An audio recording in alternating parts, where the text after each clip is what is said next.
উপস্থিত সবাইকে নমস্কার, শুভ সন্ধ্যা। আমাদের মাঝে উপস্থিত আছেন ত্রিপুরা প্রদেশ বিজেপির মাননীয় সভাপতি শ্রী রাজীব ভট্টাচার্য মহোদয় এবং আমাদের প্রাক্তন মুখ্যমন্ত্রী এবং বর্তমান মেম্বার অফ পার্লামেন্ট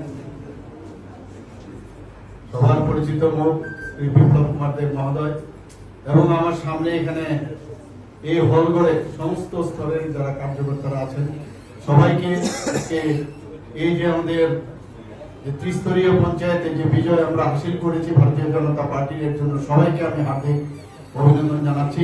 এবং এখানে উপস্থিত আছে আমাদের যারা মিডিয়া বন্ধুরা আছে, এর মাধ্যমে ওনাদের মাধ্যমে আমি সমস্ত ত্রিপুরাবাসীকে যারা ভারতীয় জনতা পার্টিকে ভোট দিয়েছে, যারা এই ইলেকশন কে সুন্দরভাবে এটাকে সম্পন্ন করেছেন, মানে আমাদের স্টেট ইলেকশন কমিশন থেকে আরম্ভ করে আরক্ষ দপ্তর থেকে আরম্ভ করে অ্যাডমিনিস্ট্রেশন থেকে শুরু করে সবাইকে এবং সমস্ত স্তরের যারা কার্যকর্তারা আছেন যাদের কারণে আজকের এই বিজয় হাসিল হয়েছে তার জন্য, আর বিশেষ করে আমাদের ত্রিপুরা প্রদেশ বিজেপি মাননীয় সভাপতি রাজীব ভট্টাচার্যের নেতৃত্বে এই যে জয় হাসিল হয়েছে এর জন্য উনি এবং ওনার টিমকে আমরা ব্যক্তিগত তরফ থেকে তামিলনাড়ুকে ধন্যবাদ জানাচ্ছি এবং শুভেচ্ছা জানাচ্ছি। অত্যন্ত আনন্দের দিন আজকে আমাদের।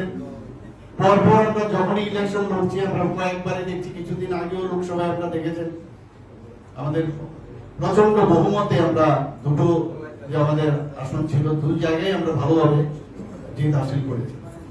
অর্থাৎ কি মাননীয় প্রধানমন্ত্রী নরেন্দ্র মোদীজির প্রতি মানুষের যে আস্থা সেটা আমরা দেখতে পাচ্ছি। আমাদের ভারতীয় জনতা পার্টির সর্বভারতীয় সভাপতি জেপি নাড্ডাজি যেভাবে পার্টিকে সামনের দিকে নিয়ে যাচ্ছেন, তো সব মিলিয়ে আমাদের এই যে ডাবল ইঞ্জিনের সরকার আমরা বলি এবং অনেকে বিরোধীরা কিন্তু কটাক্ষ করে, কিন্তু আসলে ওরা ওই তাদের মুখে ভাষাই থাকবে কিন্তু কার্যক্ষেত্রে কিন্তু কিছুই হবে। এবং আমরা কিন্তু রেজাল্ট দেখিয়ে আমরা বলতে পারি মানুষ কিভাবে ভারতীয় জনতা পার্টির উপর আস্থা রেখেছেন, আমাদের যশস্বী প্রধানমন্ত্রীর উপর আস্থা রেখেছেন। আমাদের যারা কার্যকর্তারা আছেন যেভাবে মানে 365 দিন আমি বলবো যেভাবে পরিশ্রম করে, আমি এক সময় অবাক হই ত্রিপুরা রাজ্যের অন্যান্য যে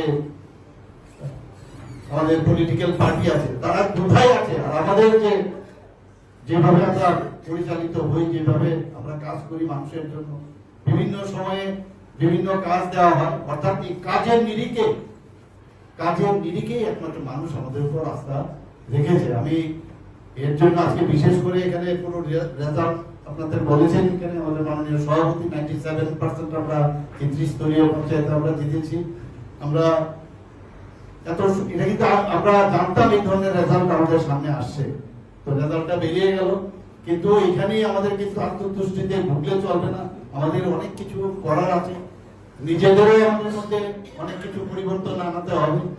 মানুষ আমাদের সমস্ত দিক দিয়ে আমরা যদি মনে করি মানুষ আমাদের দেখছে না, আমরা কিন্তু ভুল করবো। মানুষ আমাদের সবসময় দেখছে, আমাদের কাজ কর্ম, আমাদের সরকারের কাজকর্ম, পার্টির কাজকর্ম সবাইকে দেখছে। এবং 97% আমরা যদি এই কাজের বিনিময়ে আমাদের বডি ল্যাঙ্গুয়েজের, আমাদের মানুষের কাছে আমাদের যে অ্যাকসেপ্টেন্স, সেই কারণে যদি 97% আসে, আমরা যদি বিভিন্ন প্রকল্পের 100% যে স্যাচুরেশন পয়েন্টের বলি সেটা 3% আর কেন বাকি থাকে, আগামী দিন আমরা 100%ই যাতে মানুষের আমরা সেই বিষয়ে আমাদের কাজ করতে হবে। বসে থাকলে হয় না, জিতে গেছি, সামনে আবার ইলেকশন, ডিসি হবে, ডিসির ইলেকশন আছে, আবার 2-2.5 বছর পরে আবার আমাদের সমস্ত মিউনিসিপ্যালিটির ইলেকশন আছে। তারপর এগুলো পেরে নিয়ে চলবে। যদিও মাননীয় প্রধানমন্ত্রী যে একবার ইচ্ছা প্রকাশ করেছিলেন যে ওয়ান নেশন ওয়ান ইলেকশন, যদি সেটা হয় আমাদের জন্য সুবিধা, কারণ কাজে খুব অসুবিধা হয় এবং যে প্রধানমন্ত্রী যা বলেন তাও করেন, আমরা আশায় আছি যদি সেটা হয় তাহলে কাজের মধ্যে আরো ত্বরান্বিত হবে, কাজ আরো সহজ সরল ভাবেই খুব মানে ইজ অফ ডুইং এর যেটা আমরা বলি অনেক সুবিধা হবে কাজ করতে। অনেক কাজ বাকি এখনো আমাদের সরকারের তরফ থেকে আমরা বিভিন্ন যেসব প্রকল্প আমরা করেছি, আগের যেসব প্রকল্পগুলো আছে সেইগুলোকে সাথে নিয়ে নতুন প্রকল্প, আমাদের সরকারের সেন্ট্রাল গভর্নমেন্টের প্রকল্প সব মিলিয়ে একসাথে আমরা যে প্রকল্পগুলোই করি মানুষের স্বার্থে আমরা কাজ করি। বন্ধুগণ, মানুষ ত্রিপুরার মানুষ অত্যন্ত অনেক আশা আকাঙ্ক্ষা নিয়ে বসে আছে। সর্বপ্রথম যেটা আইন শৃঙ্খলা, আমাদের ল এন্ড অর্ডার যদি ঠিক থাকে, বিরোধীরা ইচ্ছে করে বিভিন্ন জায়গায় আপনারা দেখেছেন লোকই পাচ্ছে না, এজেন্ট দিতে পারে না, নমিনেশন দেওয়ার লোক পায় না, অথচ কয়েক জায়গার মধ্যে, তারপরেও দেখুন অনেক জায়গার মধ্যে এখানে ওরা যেভাবে ইলেকশন লড়েছে, তারপরেও এমন ভাবে সিন ক্রিয়েট করে যাতে এই মিডিয়ার মাধ্যমে একটা সমস্ত ভারতবর্ষের মধ্যে একটা অ্যাট্রাকশন হয় যে এখানে এরকম হচ্ছে সেই রকম হচ্ছে, কিন্তু আসলে তো সেটা সেরকম না, এটা কনফিউজ করার চেষ্টা করবে।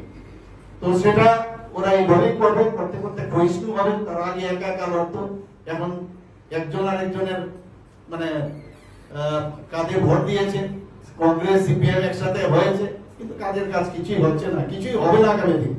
আস্তে আস্তে ওরা এক্সটিংক্টই হবে, আমি যতটুকু বুঝেছি, কারণ ওদের যে চিন্তাধারা, সেই চিন্তাধারায় মানুষ এগুলো টেস্টেড, তার আগেও আমরা দেখেছি। কাজেই ওদের থেকে সরে একমাত্র রাষ্ট্রবাদীর যে সরকার, রাষ্ট্রবাদীর যে আমাদের নেতৃত্বাধীন সরকার, এবং আমরা এখন বিশেষ করে যেটা জোর দিয়েছি আমাদের জাতি জনজাতি বা অন্যান্য যারা বিভিন্ন ধরনের আমাদের সম্প্রদায়ের লোক আছেন তাদেরকে মিলে ইউনিটি ইন ডাইভার্সিটির যে ডাইরেকশন আমাদের মাথার মধ্যে দেওয়া হয়েছে, সেই দিশায় আমরা যাতে আগামী দিন চলতে পারি সেই দিকে আমাদের নজর রাখতে হবে। বহু কাজ বাকি আছে। আপনারা জানেন